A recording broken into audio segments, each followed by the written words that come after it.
Hello जय मसी, म गायिका एलिसी बराई र तपाईँ हेर्दै हुनुहुन्छ आरपी अनलाइन टिभी र यस च्यानललाई लाइक, शेयर एन्ड सब्सक्राइब गर्न नबिर्सिनुहोला।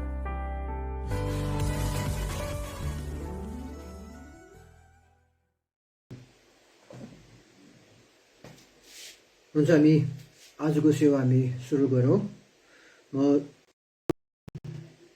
म राबङ्ला प्रेस्बिटेरीका यो जुनका जति पनि हुनुहुन्छ तपाईँ सबैजनालाई बडीलाई म धन्यवाद दिन चाहन्छु। फेरि पनि तपाईँले यसरी प्रभुको वचन लिएर तपाईँको माझमा आउने मलाई मौका दिनुभयो। म तपाईँको माझमा आजको यो दिन कलेसीको पत्रबाट, पौल प्रेरितले कलेसीहरूलाई लेखेको पत्रबाट 3 अध्याय त्यसको 1 देखि लिएर 4 पदसँग हामी हेर्नेछौँ। म तपाईँसँग अगाडि म पढ्न चाहन्छु। कलेसी 3 अध्याय 1 देखि लिएर 4 पदसँग यसले कहीँ पाउँछौ। यसकारण यदि तिमीहरू क्रिस्टसँग बिउतेका छौ भने माथिका कुरामा खोज, जहाँ क्रिस्ट हुनुहुन्छ र परमेश्वरको दाहिने हातपट्टि बस्नुभएको छ। माथिका कुरामा मन लगाऊ, पृथ्वीमा भएका कुरामा होइन, किनभने तिमीहरू मरेका छौ र तिमीहरूको जीवन क्रिस्टसँग परमेश्वरमा लुकेर रहेको छ। जब क्रिस्ट अर्थात् हाम्रा जीवन प्रकट हुनुहुन्छ तब तिमीहरू पनि उहाँसितै महिमामा प्रकट हुनेछौ।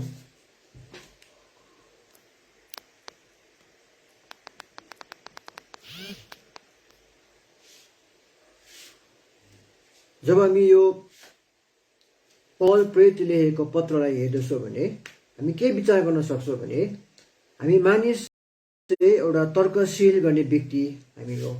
अनि हामी चाहिँ तर्क गर्छौँ, किन भएको, कसरी भएको, अनि हरेक परिस्थितिलाई हामी तर्क गर्ने हामी गर्छौँ। जब हामी तर्क गर्छौँ भने त्यहाँ चाहिँ कारण हुन्छ, किन कसरी भन्ने कारण हुन्छ, अनि के गर्नुपर्ने कारण हामी बताएकै पाउँछौँ। जब पौलले यहाँनिर मण्डलीलाई लेखेको कुरा हामी हेर्छौँ भने, कलेसीको मण्डलीले कुरा लेखेको हेर्छौँ भने यहाँ पनि पौलले कारण बताएर मानिसलाई, त्यो मण्डलीका व्यक्तिहरूलाई प्रोत्साहन गरेको कुरा हामी त्यहाँ थाहा पाउँछौँ। अनि पौलले यहाँ के प्रोत्साहन गर्छ भने जब हामी कलेसी 3को 1देखि 4सँग हेर्छौँ भने एउटा नयाँ व्यक्ति भएको मानिसले, नयाँ चला धान गरेको व्यक्तिले चाहिँ पवित्र जीवन कसरी बिताउनु पर्ने भन्ने कुरामा उसले प्रोत्साहन गरेको हामी त्यहाँ पाउँदछौँ। अनुस हामी यो आज यो पढेको खण्डमा जानुभन्दा अगाडि हामी प्रभुको अगुवाई हामी माग्नेछौँ। जीवित परमेश्वरको हामी तपाईँलाई धन्यवाद दिन चाहन्छु। यो तपाईँको विजयको दिन, थाहा गर्ने दिन तपाईँले हामीलाई मौका दिनुभयो। अनि फेरि पनि अनलाइन मार्फत पनि यसरी तपाईँको सेवामा बसिरहेको छौँ, तपाईँको वचनहरू सुनिरहेको छौँ। प्रभु सुन्ने अनि बोल्ने दुवै वर्गको साथ तपाईँ रहनुहोस्। प्रभु तपाईँको आत्माले हामीलाई डोराउनुहोस् विधि प्रार्थना चाहन्छु। तपाईँलाई धन्यवाद दिन चाहन्छु तपाईँको वचनको निम्ति। विशेष पवित्र आत्मा परमेश्वर तपाईँ हाम्रो साथमा तपाईँ रहनुहोस्, जो वचनको कर्ता हुनुहुन्छ अनि वचन उल्था गर्ने अनि वचन लागू गर्ने क्षमता, शक्ति तपाईँले हामीलाई दिनुहुन्छ। प्रभु हामी तपाईँलाई हामी निप्टाउँदछौँ। प्रभु तपाईँ हाम्रो साथ तपाईँ रहिदिनुहोस्। प्रभु अनि चाहेको ज्ञान, बुद्धि अनि धर्मशास्त्र खुलस्तसँगले हेर्नमा अनि त्यसलाई पालन गर्नमा सायद अनि मद्दत पुर्याइनुहोस् भन्दै विनम्ती माग्छु क्रिस्ट येशूको नाउँमा, आमेन। मैले तपाईँलाई आजको दिनमा यो जुन हामीले खण्ड पढेको छौँ यहाँबाट मैले विषय लिएर आएको छु, ईश्वरीय मानिसहरूको खोज। ईश्वरीय मानिसहरूको खोज। यो पौलले भन्दछ एउटा ईश्वरीय व्यक्तिले चाहिँ, एउटा प्रभुको भक्तले चाहिँ एउटा खोजी गर्दछ। जब हामी त्यहाँ कलेसीको मण्डलीलाई हेर्छौँ भने त्यो समयमा जब पौलले कलेसीको मण्डली लेखिरहेको छ त्यसले धेरै झुटा शिक्षाहरू त्यहाँ आएको हामी त्यहाँ पाउँछौँ। अनि झुटा शिक्षालाई विद्रोह गर्दाखेरि त्यसलाई खण्डन गर्दै पौल यो पत्र लेखेको हामी त्यहाँ पाउँछौँ। अनि कलेसीको मण्डलीमा चाहिँ के भएको छ, त्यहाँ दर्शन शास्त्रले एकदम प्रभाव पारेको हामी त्यहाँ पाउँछौँ। अनि मानिसको व्यर्थ कुराहरू गर्ने व्यक्तिहरू त्यहाँ भेला भएका हामी पाउँछौँ। पौलले भन्छ 2:8 होशियारी बस नत्र त कसैले ख्रिस्ट अनुसारको होइन तर मानिस अनुसारको कुलचार संसारको अनुसार तत्व ज्ञान र फोस्रो छलले तिमीहरूलाई शिकार बनाउला। त्यो समयमा आज जब पौलले लेख्दछ कलेसीको मण्डलीलाई त्यहीँनिर आज मानिसको ज्ञानको विषयमा फोस्रो विचारहरूको विषयमा त्यहाँ मानिसले सिकाएर हामी त्यहाँ पाउँछौँ। सोही प्रकारले पौलले पनि भन्दछ कलेसी 2:3 कि ख्रिस्ट के हुनुहुन्छ, उहाँ चाहिँ परमेश्वरबाट हाम्रो पाएको पुरा उहाँको बुद्धको सारा रत्नहरू र छापहरू चाहिँ उहाँमा लुकाएको छ। कलेसीको मण्डलीमा त्यो दिनहरू के भएको थियो भने उनीहरूले मानिसको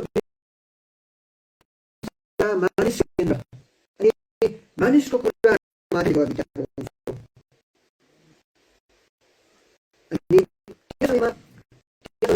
शिक्षाहरूले चाहिँ मानिसको चाल अनुसार चल्नु पर्छ अनि उनीहरूले दर्शन शास्त्रको कुराहरू गरेर हामी त्यहाँ देख्छौँ। अनि पौलले त्यसको खण्डन गर्दा चाहिँ यो पत्र लेखेको छ।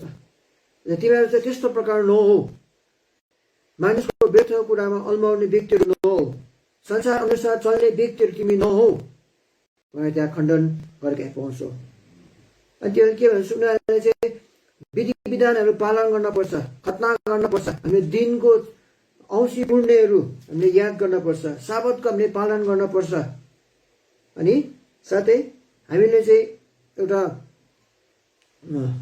मतको जीवन बिताउनुपर्छ, हामीले त्यो संसारको अभिलाषाबाट त्यागेर हामी जिउन पर्छ, शरीरलाई दुःख दिने कुराहरू यहाँ त्यहीँनिर भइरहेको हामी त्यहाँ पाउँछौँ। अनि त्यो सन्दर्भमा चाहिँ पौलले यो पत्र लेखेको हामी त्यहाँ पाउँछौँ। किनभने कलेसीको मण्डलीमा चाहिँ त्यो झुटो शिक्षाहरू आइरहेको थियो जसले चाहिँ मानिस केन्द्रको कुराहरू सिकाइरहेको थियो, मानिसको सिद्धान्तको विषयमा सिकाइरहेको थियो। तर यहाँ पौलले भन्दछ तिमीहरू चाहिँ के भएको छौ, तिमीहरू चाहिँ नयाँ भएको छौ। अनि 3 भन्छ यसकारण यदि तिमीहरू ख्रिस्टसँग बिउतेको छौ, यहाँ भन्दछ आज एउटा बिउतेको व्यक्तिले के गर्छ, उसले चाहिँ माथिको कुराहरूलाई खोज्छ। अनि पौलले हामीलाई यो प्रोत्साहन गर्दछ हामीले खोज्न जरुरी छ। आज ती कलेसीको मण्डलीहरूलाई पौलले भन्दछ तिमीहरूले खोज्न पर्छ, मानिसको कुरा होइन, त्यो तत्त्व विज्ञानमा कुरामा होइन, त्यो दर्शन शास्त्रमा होइन, तर के खोज्नु, माथिको कुराहरू खोज्न जरुरी छ। अनि माथिको कुराहरू के, ती कुराहरू जहाँ चाहिँ ती कुराहरू जहाँ चाहिँ ख्रिस्ट हुनुहुन्छ त्यस ठाउँको कुरा चाहिँ खोज्न जरुरी छ। अनि एउटा ईश्वरीय व्यक्तिले चाहिँ, एउटा धर्मी व्यक्तिले चाहिँ आज स्वर्गको कुराहरूको खोजी गर्दछ, अनन्त जीवनको विषयको खोजी गर्दछ। किन भन्दाखेरि पौल यहाँ भन्दछ किन खोज्न जरुरी छ भन्दा चाहिँ किनभने हामी चाहिँ ख्रिस्टसँग बिउतेको छौँ। पौलले कोरिन्थीको मण्डलीलाई यही भन्दछ यदि तिमीहरू चाहिँ ख्रिस्टसँग बिउतेको छौ भने चाहिँ माथिको कुराहरूलाई तिमीहरूले खोज्न जरुरी छ। यदि बिउतेको छैन भने तिमीहरूले आफ्नै मनको अभिलाषा अनुसार गर्न सक्छौ, तिमीहरूले मानिसको विचार अनुसार हिँड्न सक्छौ, तिमीहरू तत्त्व ज्ञानहरूमा तिमीहरू लाग्न सक्छौ। तर तिमीहरू यदि ख्रिस्टमा बिउतेको छौ, ख्रिस्टसँग छौ भने चाहिँ के गर, माथिको कुराहरूमा ध्यान दियो जहाँ चाहिँ ख्रिस्ट बस्नुभएको छ। जब हामी यो कुरा हेर्छौँ भने पौलले पनि ख्रिस्ट यीशुले भन्नुभएको कुरा उद्धृत गरेर हामी त्यहाँ पाउँछौँ। ख्रिस्टले पनि भन्नुहुन्छ पहिला स्वर्गको राज्यको खोजी गर। अनि एउटा धर्मी व्यक्तिको चाल चाहिँ कस्तो हुन्छ, उसले जहिले पनि खोजी गर्छ। अनि खोजी गर्नु चाहिँ के हो, यो चाहिँ एउटा निरन्तरता भइरहने हो। यो चाहिँ भूतकाल होइन तर यो वर्तमान काल हो, गरिबस्नुपर्ने कुरा हो। हामीले चाहिँ खोजिरहन जरुरी छ। एउटा धार्मिक व्यक्तिले चाहिँ खोजिरहन्छ। एक दिनको कार्य होइन, एक दिनको अभ्यास होइन, तर उसको जीवन शैली नै के हो, एउटा खोज्ने प्रक्रियामा हामी हिँड्न जरुरी छ। अनि पौलले यहाँ भन्दछ हामी कसरी खोज्न पर्ने हो त, पौलले भन्छ माथिको कुराहरू खोज, तर कसरी खोज्न पर्ने कुरा हो उसले यहाँनिर भन्दछ, यहाँनिर माथिको कुराहरूमा मन लगाऊ। एउटा लगाउने कुरा गरेको हामी त्यहाँ पाउँछौँ। इङ्ग्लिसमा यहाँनिर सेट भनेर है, एउटा जब हामी केही कुरा हामी मिलाउँछौँ बनाउँछौँ भने त्यसरी ठिक ढाँचामा हामी राख्छौँ। जब हामी अहिलेको प्रोग्रामहरू गर्यो, अनलाइन सेवा गर्यो, हामीले सबै कुरा मिलाएको छौँ है। सोही प्रकारले भन्दछ हामीले सबै कुरा मिलाउनु पर्छ। हामीले मन लगाउनु पर्छ भनेर चाहिँ ठिक प्रकारले हामीले त्यसको कार्य गर्न जरुरी छ। एउटा कुरामा राखेर अगाडि बढ्न जरुरी छ। यो होइन हामी क्षणभरको निम्ति उभियो, क्षणभरको निम्ति हामीले केही कुरा गर्यो त्यहाँदेखि फेरि छोड्नु होइन। तर जब हामी माथिको कुरा खोज्छौँ भने हामी दृढ रहन जरुरी छ प्रिय हो। अझ पौलले यो भन्दछ हामी दृढ रहन पर्छ। केमा? कसरी? हामी मनमा दृढ रहन जरुरी छ। अनि यहाँ पौलले भन्दछ हामीले दृढ रहन पर्छ। कसरी? हाम्रो माथिको कुरामा चाहिँ मन लगाउन जरुरी छ। मन लगाएर हामी दृढ रहन जरुरी छ। यदि साँच्चै नै प्रिय आज पौलले भन्दछ यदि हामी क्रिस्टसँग बिउतेको छौँ, बौरी उठेको छौँ भने माथिको कुरामा हामीले मन लाउन जरुरी छ। इङ्ग्लिसमा यसलाई सेट योर माइन्ड भनेर भनेको छ है। यहाँ नेपालीमा मन भन्छ। जब हामी यो मन भन्ने विचार हामी हेर्छौँ भने यसको हाम्रो हरेक अवस्था, हाम्रो जीवनको हरेक पललाई यसले दर्शाउँदछ। हामीले कसरी सोच्छौँ, हामीले अरूलाई कसरी हेर्छौँ, कसरी विचार गर्छौँ, हाम्रो आफूलाई हामीले कसरी निहालेको छौँ, कसरी हेरिरहेको छौँ, त्यो कुरा यो मनले दर्शाउँदछ। हामीले अरूको विषयमा कसरी बोलिरहेको छौँ अनि हाम्रो अरूको विषयमा ओपिनियन के छ, निर्णय के छ, त्यो कुरा हाम्रो मनले, विचारले बताउँदछ। अनि पौलले भन्दछ हाम्रो विचार के छ आज आफ्नोबाट होइन, समाजमा होइन, तर अझै माथिको कुराहरूमा लगाएर पौलले यहाँनिर भनेको हामी त्यहाँ पाउँदछौँ। यसै कारण प्रिय हो, यदि हामी क्रिस्टसँग बिउतेको छौँ भने हामी सम्पूर्ण तौरले हामीले आफूलाई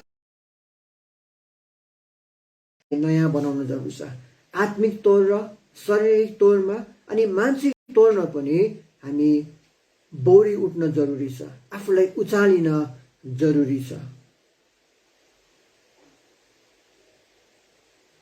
यसै कारण प्रिय हो, जब हामी पौलले भनेको हेर्छौँ भन्छ उसले चाहिँ संसारको कुरामा मन नलगाऊ तर माथिको कुरामा मन लगाऊ। कतिपय प्रिय हामीले माथिको कुरामा लगाइरहेको हुन्छौँ तर हाम्रो संसारमा नै हाम्रो ध्यान भइरहेको हुन्छ। तर पौलले भन्दछ सम्पूर्णताले के गर, माथिको कुराहरूमा ध्यान लगाऊ। यहाँनिर पौलले हामीले दैनिक जीवनमा चाहिने कुराको भनेको होइन। हाम्रो दैनिक जीवन हामीलाई चाहिन्छ, जस्तो भोजन, हामीलाई वस्त्रहरू, घरमा बस्ने त्यो दैनिक कुराहरू हामीलाई चाहिन्छ। तर पौलले के भन्दछ भने यहाँनिर आज त्यो कुराले चाहिँ हामीलाई अल्झाउने कुरा होइन, तर त्यसले त्यो कुरा चाहिँ अल्झाउनु हुँदैन। तर हामीले चाहिँ माथिमा कुरा हामी आफूलाई उचालेर हेर्नुपर्छ। संसारको भौतिक कुरामा होइन, तर माथिको कुरा हामी उचाल्न जरुरी छ। अनि पौलले यहाँनिर चारवटा यहाँनिर खुर्किरा बताउँदछ कसरी हामी माथिको कुरालाई खोज्न सक्छौँ, किन खोज्न पर्छ भन्ने कुरा पौलले यहाँ बताएको हामी त्यहाँ पाउँछौँ। पौलले भन्दछ हामी चाहिँ के भएको छौँ, हामी चाहिँ क्रिस्टसँग बिउतेको छौँ। आज हामी क्रिस्टसँग बिउतेका छौँ।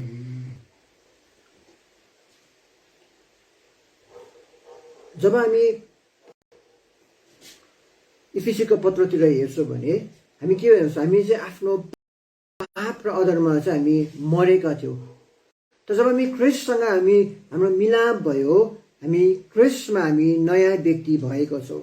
अनि पौलले यही भन्दछ तिमीहरू चाहिँ अब नयाँ व्यक्ति भएको छौ, यस कारण चाहिँ तिमीहरू माथिको कुराहरू खोजी गर जहाँ क्रिस्ट हुनुहुन्छ। हामी पुरानो स्वभावमा चाहिँ हामी मरेको छौँ। हामी आफ्नो पापहरूको निम्ति, हाम्रो आफ्नो अधर्मको निम्ति हामी मरेको छौँ। हाम्रो आफ्नो क्षमतामा चाहिँ हामी माथिको कुराहरू खोज्न सक्दैनौँ। तर हामी क्रिस्टमा बिउतेको भएको कारणखेरि चाहिँ अब के गर, तिमीहरू माथिको कुराबाट क्रिस्टको पूर्ण आज्ञाकारिता अनि क्रिस्टको पूर्ण बलिदानद्वारा के भएको छौ, हामी तिमीहरू नयाँ भएको छौ भनेर पौलले यहाँनिर भन्दछ। कलोसी 2:13 भन्दछ हामी के भएको छौ,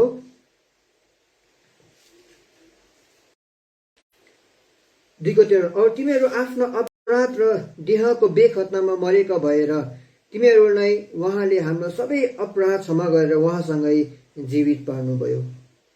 हामी चाहिँ बेखतनाको समयमा, अपराधको समयमा हामी मरेका थियौँ, तर क्रिस्टले हामीलाई उहाँले फेरि पनि जीवित पार्नु भएको छ। अन्धकारको शक्तिबाट उहाँले छुटाउनु भएको छ अनि परमेश्वरले आफ्नो पुत्रको राज्यमा हामीलाई प्रवेश गराउनु भएको छ। दोस्रोमा पौलले यो भन्दछ, हामी जीवित पारेको छौँ। साथै यहाँनिर भन्दछ, 3ले भन्दछ, तिमीहरू मरेका छौ प्रिय हो। आज जसरी एउटा अन्न चाहिँ उब्जिनु हो भने ऊ जब भुइँमा खस्छ, त्यो फेरि पनि मर्छ अनि फेरि पनि उसले फेरि नयाँ पौला भएर ऊ त्यहाँ आउँदछ। सोही प्रकारले इसाई जीवन पनि जब हामी क्रिस्टमा छौँ भने क्रिस्टमा चाहिँ हामी के भएको छौँ, हामी मरेको छौँ। हामी संसारको निम्ति अनि पापको निम्ति चाहिँ हामी मरेको छौँ। एउटा धर्मी जनको अवस्था चाहिँ के छ, हामी मरेको अवस्थामा छौँ। के को लागि? यस संसारको निम्ति, पापको निम्ति हामी मरेका छौँ। किनभने हामी क्रिस्टसँग हामी के भएको छ, हाम्रो मिलान भएको छ। जब क्रिस्ट हाम्रो निम्ति मर्नुभयो भनेर पौलले भन्दछ, त्यहाँ भन्दछ क्रिस्टसँग हामी मरेको छौँ अनि क्रिस्टसँग हामी फेरि पनि बौरी उठेको छौँ। जब क्रिस्टले क्रुसमा हाम्रो निम्ति दुःख भोग्नुभयो, उहाँ हाम्रो निम्ति, हाम्रो सट्टा उहाँ क्रुसमा चढिनु भयो अनि उहाँ मारिनु भएको थियो र क्रिस्टको त्यो अवस्थामा हामी पनि मरेको छौँ प्रिय।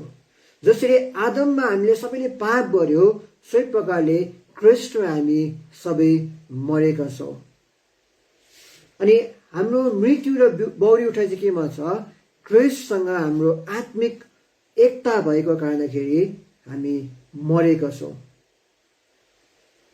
तेस्रोमा यहाँ पौलले भन्दछ, हामी के भएको छ, तिमीहरूको जीवन क्रिस्टसँग लुकेर रहेको छ जब क्रिस्ट हाम्रो जीवन प्रकट हुनुहुन्छ। यहाँ पौलले भन्दछ, तिमीहरू माथिको कुराहरू खोजी गर, तिमीहरू जीवित भएको छौ, तिमीहरू क्रिस्टसँग मरेको छौ। साथै भन्दछ, तिमीहरूको जीवन चाहिँ क्रिस्टमा लुकिएको छ प्रिय। आज हरेक विश्वासीको अवस्था चाहिँ यस्तो छ, हामी चाहिँ हाम्रो जीवन चाहिँ क्रिस्टमा लुकेको छ। अनि जुन जीवन हामीले अहिले प्राप्त भएको छौँ, यो क्रिस्टको अनुग्रहद्वारा हामीले प्राप्त गरेको छौँ। अनि यो जीवन चाहिँ के छ? यो चाहिँ जीवन चाहिँ अद्भुत छ। जसरी क्रिस्टमा हाम्रो जीवन लुकिएको छ, हामीले अहिले जिरहेको जीवन पनि के छ? यो चाहिँ मिस्टिरियस छ, यो चाहिँ अचम्मको छ। अनि यो जीवन चाहिँ पूर्णता हामी कहिले पाउँछौँ भने जब क्रिस्टको दोस्रो आगमन आउँछ, हामी त्यो जीवन चाहिँ हामी फेरि पनि क्रिस्टमा हामी प्राप्त गर्न सक्छौँ। त्यो जीवन हामीले प्राप्त गरिसकेको पनि छ प्रिय हो, तर जब अन्त आउँछ त्यसको चाहिँ त्यो जीवन पूर्णता, सिद्धता चाहिँ हामी पाउन सक्छौँ।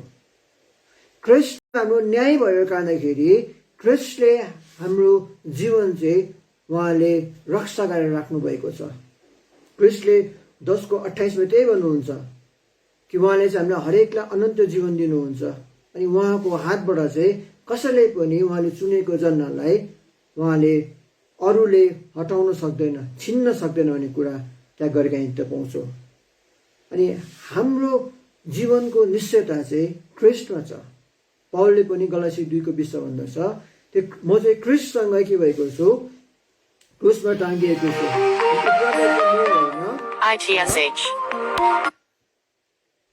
क्रिस्ट जो ममा जिउनु हुन्छ भन्ने कुरा गरेका हामी त्यहाँ पाउँछौँ।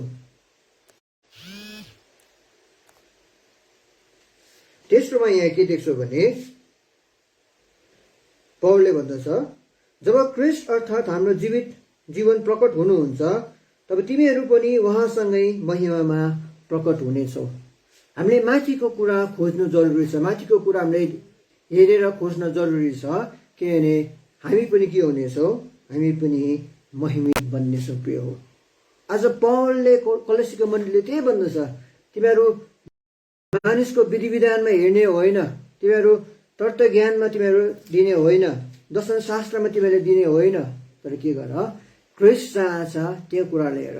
कि जब क्रिस्ट तिमीहरूको जीवन आउनुहुन्छ, उहाँले के हुनुहुन्छ, उहाँले तिमीहरूलाई महिमामा प्रकट गराउनुहुनेछ।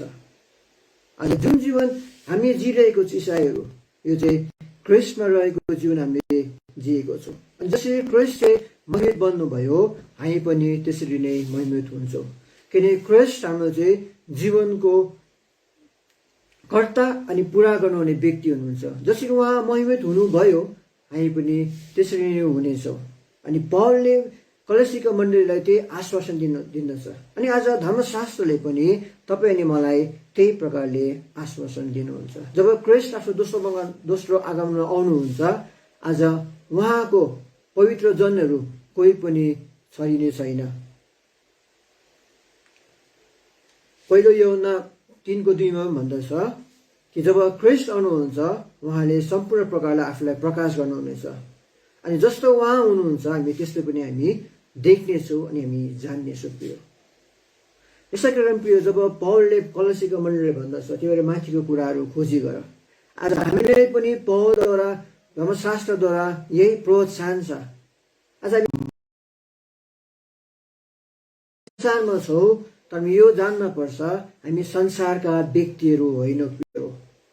एफिसी 2:मा पौलले भन्दछ हामी चाहिँ क्रिस्टमा चाहिँ हामी स्वर्गीय स्थानमा हामी बसालिसकेको छौँ। यसै कारण प्रिय हो, हामी स्वर्ग स्थानमा बसालिसकेको कारणले गर्दाखेरि अब हामी के छौँ, हाम्रो यहाँको हामी बासिन्दा होइन, संसारको बासिन्दा होइन, तर हामी स्वर्गको बासिन्दा हो। र हामी जहाँको बासिन्दा हो त्यहाँको खोजी गर्न जरुरी छ। एउटा व्यक्तिले भनेको छ, एउटा विद्वानले भनेको छ कि इसाई जीवन चाहिँ के हो, एउटा स्वर्गको नैतिकता संसारमा जिउनु चाहिँ एउटा इसाई जीवन हो। भन्नुको अर्थ चाहिँ आज संसारको चालचलन छोडेर स्वर्गको चालचलनमा हिँड्नु चाहिँ एउटा इसाई जीवन हो। त्यही पौलले यही भन्दछ, आफ्नो दिमाग जग्गा गरेर माथिको कुराहरूमा लगाऊ, जहाँ चाहिँ कहाँ छ, जहाँ चाहिँ क्रिस्ट छ। जसरी क्रिस्टले भन्नुहुन्छ मानिसको मन त्यहाँ हुन्छ जहाँ उसको धन हुन्छ। प्रियो, आज तपाईँहरूको धन कहाँ छ? तपाईँको धन यस संसारमा छ कि तपाईँको धन स्वर्गमा छ? प्रियो, तपाईँले आफूले निर्णय गर्न जरुरी छ। तपाईँको गार्डन कहाँ छ? तपाईँको अनमोल मोती कहाँ छ? यस संसारमा छ? तपाईँले आफ्नो गर्दन यस संसारमा पाउनु भएको छ कि तपाईँले आफ्नो अनमोल मोती यस संसारमा पाउनु भएको छ? त्यो विचार गर्न जरुरी छ प्रियो। किनकि जहाँ हाम्रो मन छ, जहाँ हाम्रो धन छ, त्यहीँनिर हाम्रो मन छ भनेर भन्दछ। अनि हामी आफूलाई यो धनको लागि चाहिँ, त्यो धन प्राप्त गर्नु चाहिँ, माथिको कुरा प्राप्त गर्नु चाहिँ आफूलाई पूर्ण जीवित पार्न जरुरी छ। अनि हामी कसरी गर्न सक्छौँ भने प्रिय हो, जब हामी धर्मशास्त्र अध्ययन गर्छौँ, जहाँ चाहिँ क्रिस्टलाई चाहिँ दर्शाएको छ, माथिको कुराहरू दर्शाएको छ, पुरानो नियममा क्रिस्टको बारेमा भनेको छ, स्वर्गको विषयमा भनेको छ, अब्राहमले कसरी विश्वास राखेर परमेश्वरले बनाउनु भएको देशमा प्रतिज्ञाहरू हिँडेको छ। सो थाहा गरेर जब हामी हिँड्छौँ भने हामी माथिको कुरालाई हामी ध्यान लान सक्छौँ। जो विश्वासको कर्ताहरू छ, विश्वासको उदाहरण गर्ने व्यक्तिहरू छ, उहाँलाई हिँड्छौँ भने हामी हाम्रो जीवन, हाम्रो पाइला हामी स्थिर गरेर हामी अगाडि बढ्न सक्छौँ। यदि हामी धर्मशास्त्रलाई अध्ययन गरेर हामी हिँड्दैनौँ भने हामी बाटो भत्किन्छौँ प्रियो।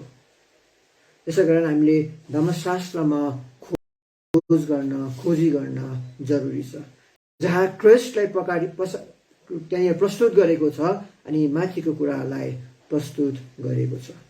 आउनुहोस् हामी प्रार्थना गरौँ। जीवित परमेश्वर बा, हामी तपाईँलाई धन्यवाद दिन चाहन्छौँ। तपाईँको वचनबाट केही हामीले हेरेको छौँ। आज हाम्रो कसरी माथि कुराहरू खोजी गर्न पर्ने हो, किन खोजी गर्न पर्ने हो, त्यो कुरा हामीले थाहा गरेको छौँ, हामीले पढेको छौँ, सुनेको छौँ प्रभु। अब यसलाई जीवनमा लागू गर्नमा पवित्र आत्मा परमेश्वर तपाईँले हामीलाई सहायता मद्दत पुर्याउनुहोस् भन्दै विनम्रता माग्छु क्रिस्ट येशूको नाममा।